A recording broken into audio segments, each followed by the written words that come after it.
18 বছর আগের নাইকো দুর্নীতি মামলায় বিএনপি চেয়ারপারসন খালেদা জিয়া সহ 8 আসামির সবাইকে বেকসুর খালাস দিয়েছে আদালত।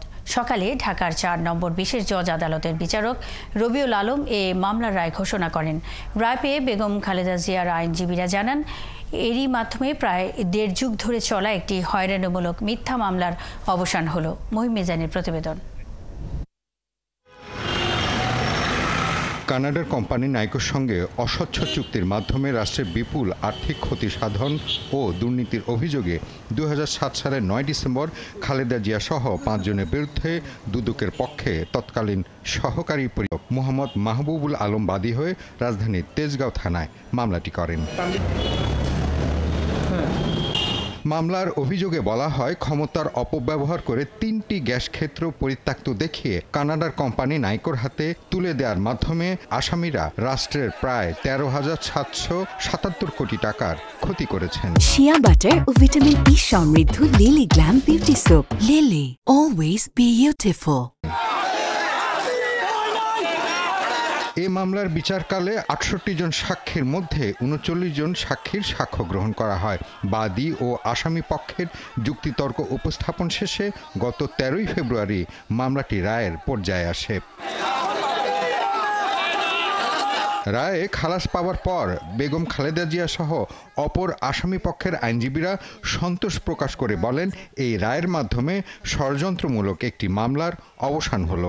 বেগম খালেদা জিয়াকে অপমান অপদস্থ করবার জন্য, শুধুমাত্র রাজনৈতিকভাবে তাকে মাইনাস করবার জন্য এই মিথ্যা মামলাটি দিয়েছিল।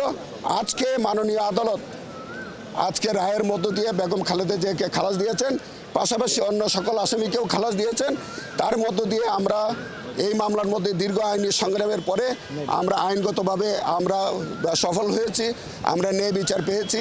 খালাস পাওয়া অপর আসামিরা হলেন ব্যবসায়ী গিয়াসউদ্দিন আল মামুন, জ্বালানি মন্ত্রণালয়ের সাবেক সচিব শহীদুল ইসলাম, ঢাকা ক্লাবের সাবেক সভাপতি সেলিম ভূঁইয়া, সাবেক সহকারী সচিব CM ইউসুফ হোসেন, সাবেক মুখ্য সচিব কামাল উদ্দিন সিদ্দিকী, বাপেক্সের সাবেক GM মীর ময়নুল হক ও নাইকো রিসোর্সের সাবেক প্রেসিডেন্ট কাশেম শরীফ। দেশনেত্রী বেগম খালেদা জিয়া, জনাব তারেক রহমান সাহেব সহ বিএনপির অনেক নেতাদের বিরুদ্ধে ফ্যাসিস্ট রেজিম তৎকালীন প্রধান শেখ হাসিনার নির্দেশে এবং তত্ত্বাবধানে এমন অনেক মামলা দায়ের করা হয়েছে যেই মামলাগুলোর আইনগত কোনো ভিত্তি ছিল না। তাদেরকে নানাভাবে নাজেহাল করা হয়েছে। অফকোর্স অ্যাজ এ লয়ার আমরা এই সমস্ত বিষয়গুলো বিবেচনা করছি এবং যথাসময়ে এই ধরনের পলিটিক্যাল পারসিকিউশন এবং ম্যালিশিয়াস প্রসিকিউশন যেগুলো ছিল তার ব্যাপারে আমরা কার্যকরী পদক্ষেপ নিব। 4 আসামির উপস্থিতিতে রায় পড়া হলেও দুদকের পক্ষে কাউকে হাজির হতে দেখা যায়নি। উল্লেখ্য, সেনা নিয়ন্ত্রিত তত্ত্বাবধায়ক সরকার এবং পরে আওয়ামী লীগ সরকারের আমলে খালেদা জিয়ার বিরুদ্ধে 3 ডজনেরও বেশি মামলা করা হয়েছিল। এর মধ্যে 37টি থেকে খালাস পেয়েছেন বিএনপি নেত্রী। মহিম মিজান, 71, ঢাকা।